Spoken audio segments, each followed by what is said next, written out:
Britnea.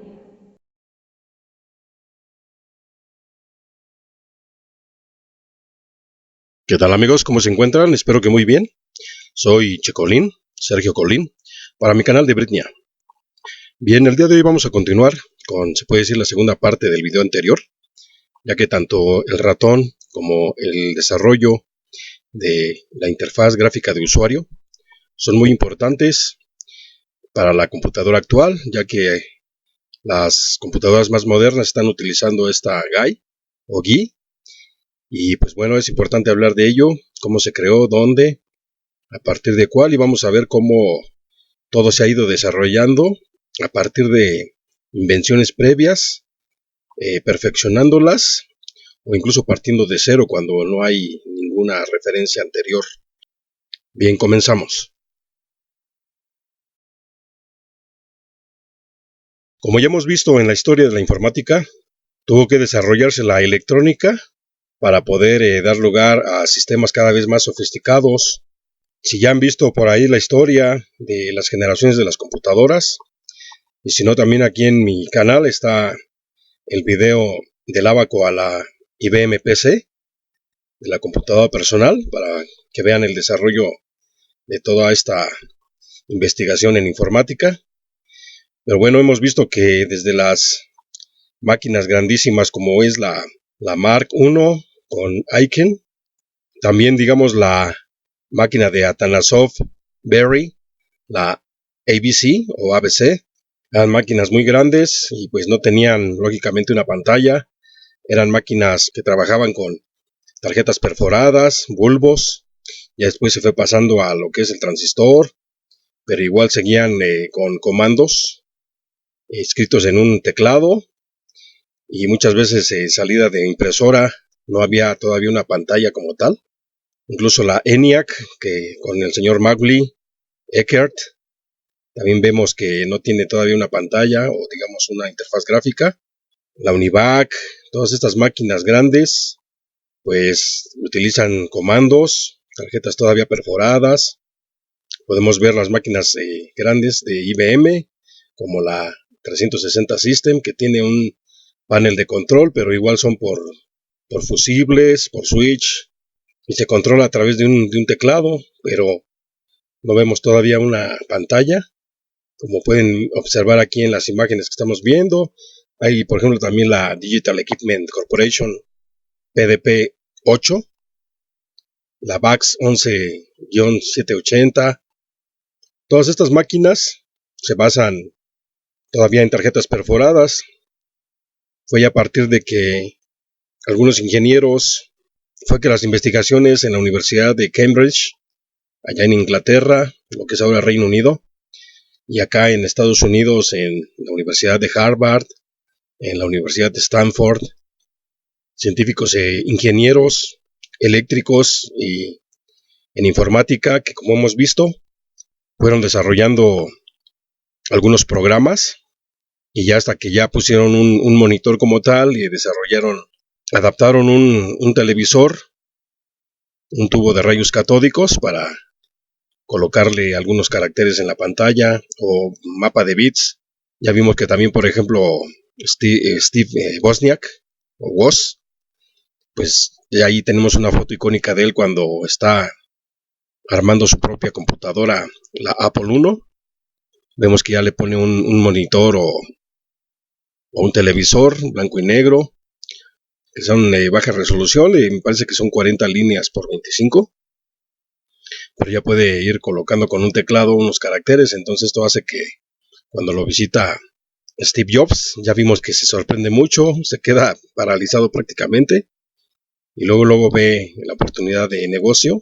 Lo que Woz, pues él tenía otra idea de que sirviera su producto, más que obtener ingresos, pues que fuera útil, ¿verdad? Para el mundo. Ya después también es así como estos ingenieros se fueron basando en otros anteriores, hasta que digamos llegamos también por ahí hay un científico que estaba teniendo en la idea de un hipertexto. Esto ya se relaciona con internet, pero bueno, la idea de él es de poder colocar un texto en pantalla, en un mapa de bits, y ya dejar de las tarjetas perforadoras de lado, y ya poder tener acceso o interacción con la computadora mediante un monitor, unos caracteres ahí o incluso fotografías y demás, pero lo tenía solamente en la mente. Ya después investigadores empezaron también a desarrollar sus programas de, digamos, el lenguaje C, el lenguaje C++. Entonces, con esos programas también vemos que por ahí surge el BASIC. Todo esto es con el Command Line Interface, es decir, la interfase de línea de comandos, donde vemos ahí un prompt que está listo el sistema operativo para recibir comandos. Y esto ya lo vamos a ver también con el señor Gary Kildall, con su CP/M, que ya vimos la historia. Él se basó en el PLM, que manejaba computadoras de 8 bits, que todavía no eran computadora personal, sino que eran mini computadoras, pero pues ya utilizaban un monitor y utilizaban esta línea de comandos. Así que su CP/M de Gary Kildall obtuvo mucha fama porque pues ya podemos interactuar con la computadora mediante estos comandos que debemos de memorizar o si no tener a la mano el manual. Ya que al inicio, amigos, como estamos viendo, todas estas máquinas grandes eran únicamente por y para ingenieros, para científicos. Entonces, utilizar una máquina ya con interfase de línea de comandos se necesitaba un manual. Se necesitaba ir a un curso y como vemos aquí hay mujeres, hay hombres que ya son ingenieros y que pues toman esos cursos para poder interactuar con la computadora. Ya después conocemos la historia de que IBM quiso pues introducir una línea de computadoras personales ya con un tamaño más chico y bueno pues ya sabemos la historia que contrató a Bill Gates y a su vez a Tim Patterson para obtener el software. Y bueno, ya conocemos la historia, ya de ahí se desarrollan todos estos sistemas operativos en línea de comandos, el DR2, el PC2, OS2, y ya después vamos a empezar a ver que hay la necesidad de esta interfaz gráfica de usuario, o GUI, y para eso, pues bueno, aquí viene a colación ya lo que es la empresa Xerox, que primero se especializa en lo que son las impresoras láser, Xerox, y a partir de ahí pues también crea un instituto, digamos, alterno de investigación en Palo Alto, California, que es en Silicon Valley, PARC, y ahí en ese instituto de investigaciones de PARC también surge la necesidad de esta interfaz gráfica de usuario para que sea un poco más amigable con el usuario, la interacción, digamos, de computadora a usuario. Bueno, vamos a pasar a ver esto, cómo se desarrolló en Xerox PARC esta GUI o interfaz gráfica de usuario. La interfaz gráfica de usuario, conocida también como GUI, del inglés Graphical User Interface, es un programa informático que actúa de interfaz de usuario, utilizando un conjunto de imágenes y objetos gráficos para representar la información y acciones disponibles en la interfaz. Su principal uso consiste en proporcionar un entorno visual sencillo para permitir la comunicación con el sistema operativo de una máquina o computador. Habitualmente las acciones se realizan mediante la manipulación directa para facilitar la interacción del usuario con la computadora. Surge como evolución de las interfaces de línea de comandos que se usaban para operar los primeros sistemas operativos, como ya hemos visto, y es pieza fundamental en un entorno gráfico, ya que con la línea de comandos podemos hacer todo lo que podemos hacer con un entorno gráfico mediante la consola de comandos. Como ejemplos de interfaz gráfica de usuario, pues basta citar los de Windows, el X-Window de GNU Linux o el de Mac OS en Aqua, por ejemplo. En el contexto de proceso de interacción persona-computadora, la interfaz gráfica de usuario es el artefacto tecnológico de un sistema interactivo que posibilita a través del uso la representación del lenguaje visual, una interacción amigable con el sistema informático. Las características visibles de la interfaz gráfica de una aplicación a veces se llaman cromo o GUI. Normalmente los usuarios interactúan con la información mediante la manipulación visual de widgets que permitan interacciones adecuadas al tipo de datos que tienen. Los widgets de una interfaz bien diseñada se seleccionan para apoyar las acciones necesarias para alcanzar los objetivos de los usuarios. En informática, un widget o artilugio es una pequeña aplicación o programa, usualmente presentado en archivos o ficheros, pequeños que son ejecutados por un motor de widgets o widget engine. Entre sus objetivos están dar fácil acceso a funciones frecuentemente usadas y proveer la información visual para tener acceso a dicha acción. Se puede diseñar una GUI para los requisitos de un mercado vertical como interfaces gráficas de usuario específicas de la aplicación. Algunos ejemplos incluyen cajeros automáticos o ATM, pantallas de puntos de venta en restaurantes, sistemas de autopago utilizados en tiendas minoristas, para billetes de avión y facturación automática, kioscos de información en un espacio público, como una estación de tren o un museo, monitores o pantallas de control en una aplicación industrial incrustada que utilizan un sistema operativo de tiempo real, RTOS. Los teléfonos móviles y los sistemas de videojuegos portátiles también utilizan el GUI de pantalla táctil específicas de aplicaciones. Los automóviles más novedosos utilizan el GUI en sus sistemas de navegación y centros multimedia o combinaciones de centros multimedia de navegación.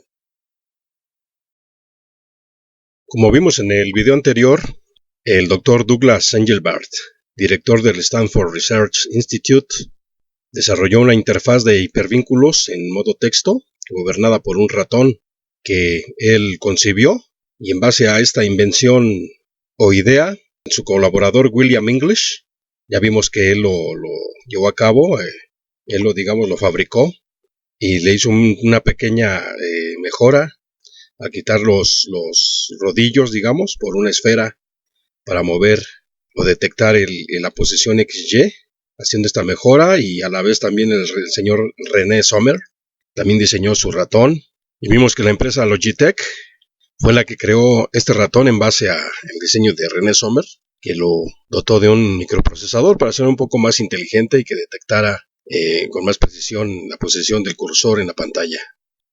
Este concepto fue ampliado y trasladado al entorno gráfico por los investigadores del Xerox PARC en la ciudad estadounidense de Palo Alto. El entorno se denominó PARC User Interface y en él se definieron los conceptos de ventanas, casilla de verificación, botones de radio, menús y puntero del ratón. La interfaz fue implementada comercialmente en el computador Xerox Star 8010, el primer computador comercial con una interfaz gráfica de usuario que se basó a partir del Xerox Alto. A principios de la década de 1970, Xerox comenzó a experimentar con un nuevo enfoque gráfico que culminó en su revolucionaria computadora Xerox Alto, que utilizaba un mouse y una pantalla de mapa de bits.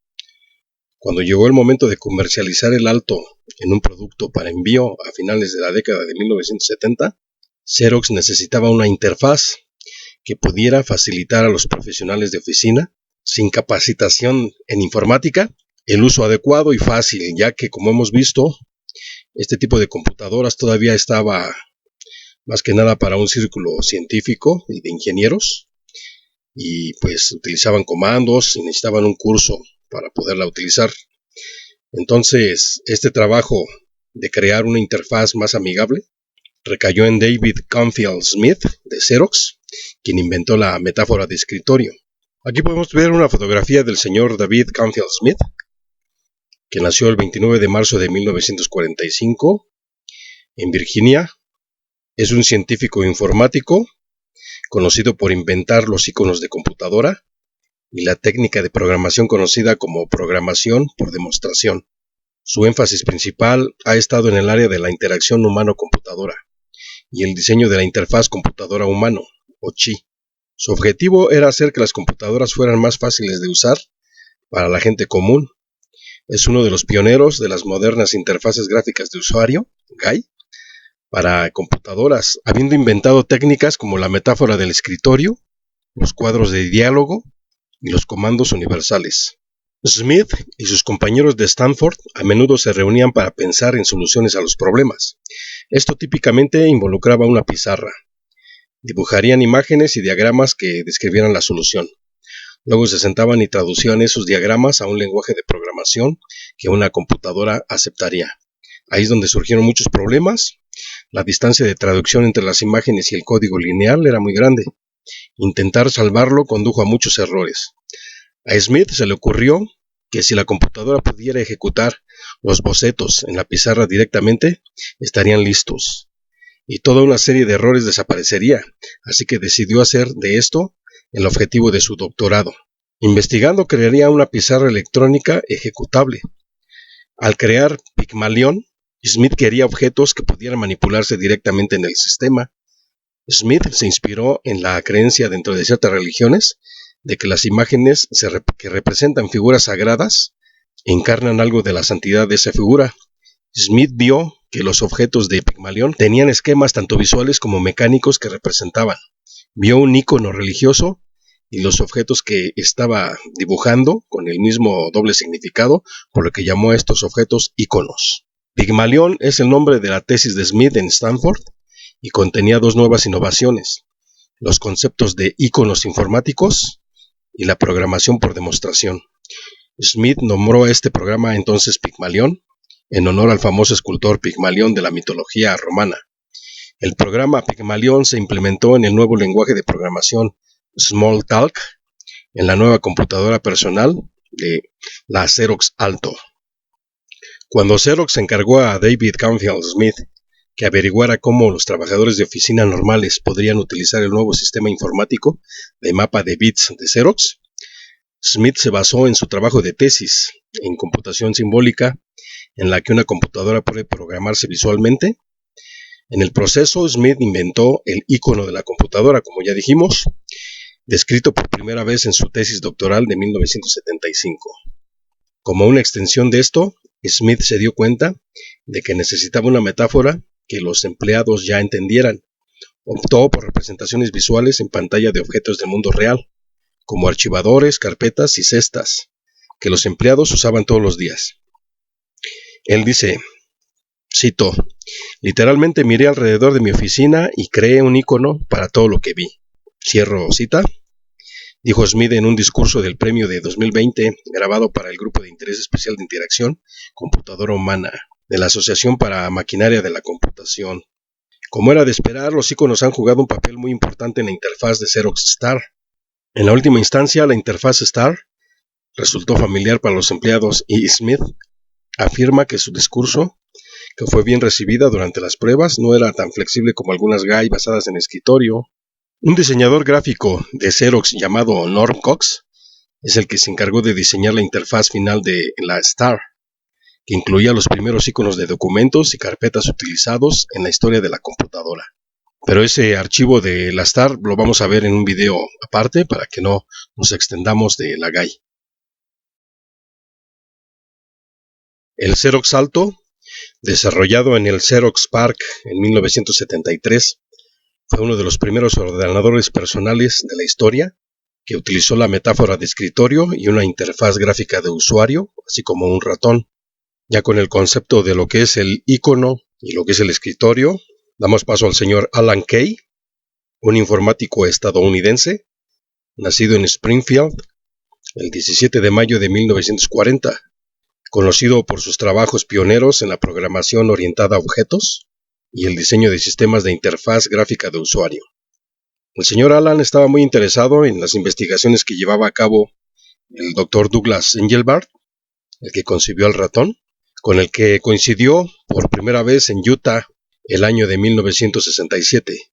Tuvo el privilegio de asistir a algunas de sus preparaciones para la conferencia de la madre de todas las demos, que se realizó en 1968.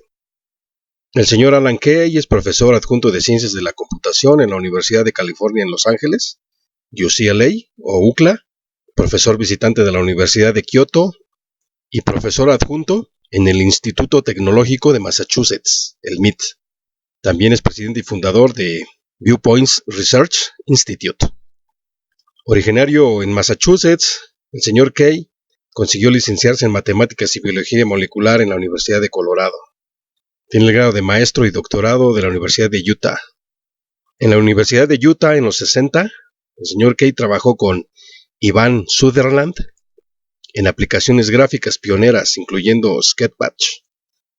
Sketchpatch es el primer programa informático que permitió la manipulación directa de objetos gráficos, pionero en la interacción persona-ordenador y predecesor de los programas de diseño asistido por ordenador.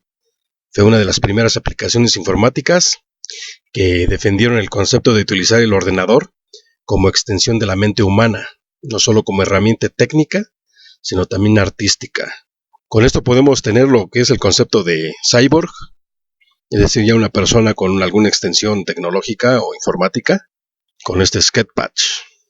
La idea original del programa fue de su creador Ivan Sutherland, que lo diseñó en 1963 como parte de su tesis doctoral, por la cual recibió el premio Turing. Aquí podemos observar al señor Ivan Sutherland, que nació en mayo de 1938 en Nebraska, científico de la computación estadounidense y pionero de Internet. Es considerado como el padre de la computación gráfica. Sin ahondar más con el señor Ivan Sutherland, al igual que el señor Alan Kay, pues son los padres de la programación orientada a objetos, muy importante para el diseño de la GUI. Aquí podemos observar una fotografía del señor Kay sosteniendo un prototipo de su Dynabook. Este Dynabook definió la base de los ordenadores portátiles y tablet PC de los actuales. Y el señor Kay es considerado por algunos como el arquitecto de los sistemas modernos de ventanas, interfaz gráfica de usuario. El señor Kay trabajó en Apple Computer hasta que Steve Jobs cerró el departamento de I+D. Ya después vamos a ver cómo Steve Jobs mandó a un grupo de sus ingenieros a Xerox PARC, como ya sabemos, para investigar lo que sabían acerca de la GUI.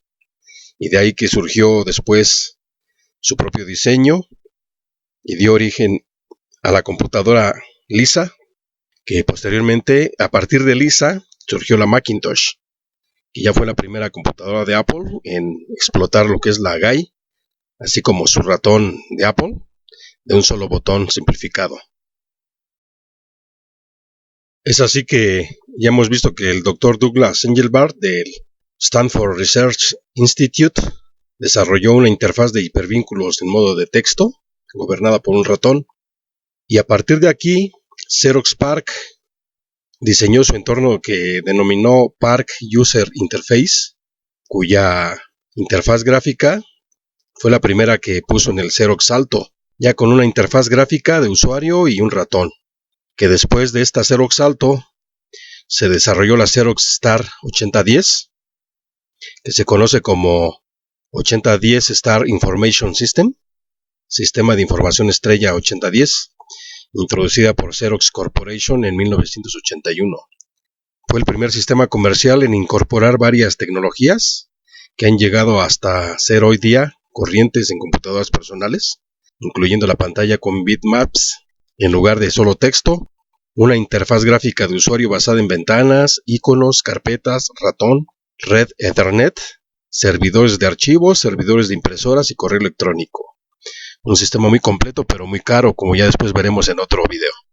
Y es aquí que surgen las otras GUI a partir de esta primera GUI de Xerox Alto. Vamos a dar paso a lo que es la GUI de Apple con la computadora Lisa y la Macintosh.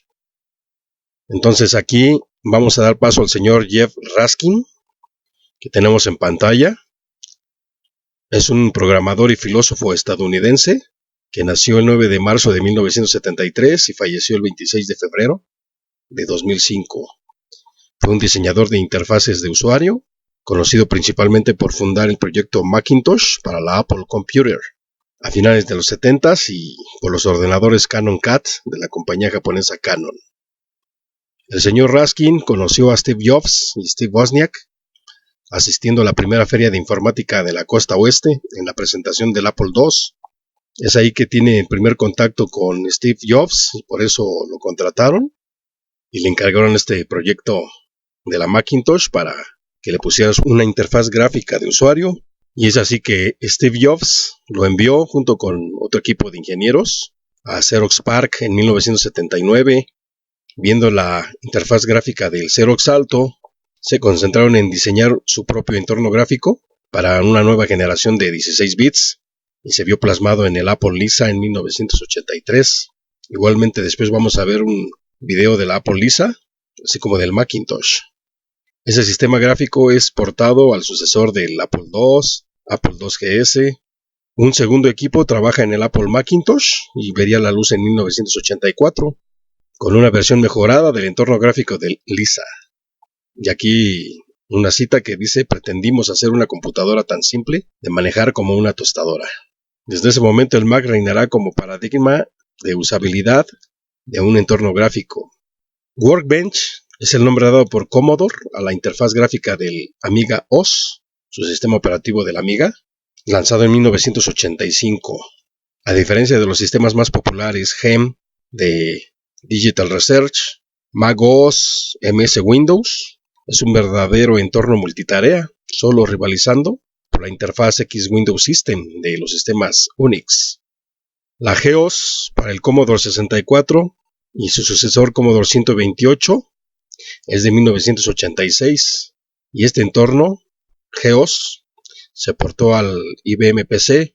Fue utilizado en varias PDA, es decir, computadoras de bolsillo, organizadores personales y agendas electrónicas portables, y Nokia lo usó como base de su sistema operativo.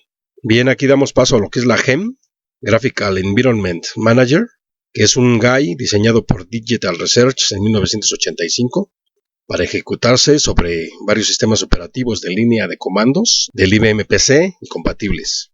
Funciona entonces en la IBM 2, MS2 y también sobre CPM86 de Gary Kildall. Su máxima popularidad de esta GEM o GUI en el PC llega de la mano de Amstrad PC 1512 y Amstrad PC 1640, clónicos que rompieron en Europa la barrera del precio, popularizando el PC.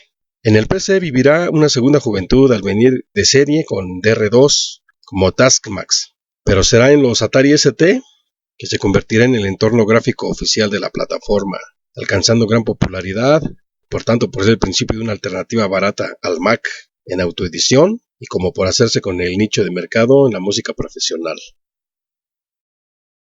En 1985, Microsoft saca al mercado su Windows 1.0, entorno gráfico para computadoras PC, IBM y compatibles. Con muchos parecidos al Mac OS, la respuesta de Steve Jobs de Apple fue una imposición de una demanda por varios millones de dólares contra Microsoft por supuesta violación de copyright, pero en los juzgados se decidió que Windows es distinto del Mac OS, ya que ofrece otras características y que a la vez tanto Mac OS como Windows pues están basando también en la GUI de Xerox Alto, por lo que Microsoft no fue penalizado. Y pues años después vemos que Microsoft consigue convertir a Windows en el sistema operativo más utilizado del mundo, dejando a Apple en segundo lugar. También Linux tiene cierto mercado actualmente. Unix pues sí se quedó un poco más para el entorno científico, pero ya después vamos a ver también en un archivo el señor Linus Torvald, pues a partir de este Minux sacó su Linux, ya que Unix es de sistema cerrado y pues tiene copyright y se prohíbe modificarlo. Entonces pues el señor Linus Torvalds pues decidió hacer su propio núcleo o kernel y decidió dejarlo con código abierto, ya que no persigue un lucro, sino que fue un aporte de él para que muchos que no tenían acceso a esos productos caros, pues a partir de Linux, que es gratuito, pues puedan accesar a él y es de código abierto para que hagan modificaciones una vez que se aprueban por Linus Torvald. Los tipos de interfaces gráficas de usuarios GUI que se encuentran en juegos de computadora y las GUI avanzados basados en realidad virtual se usan con frecuencia en tareas de investigación. Muchos grupos de investigación en Norteamérica y Europa están trabajando actualmente en la interfaz de enfoque de usuario, o SUI, Zooming User Interface, que es un adelanto lógico de las GUI, mezclando 3D con 2D. Podría expresarse como 2 dimensiones y media en objetos vectoriales de una dimensión.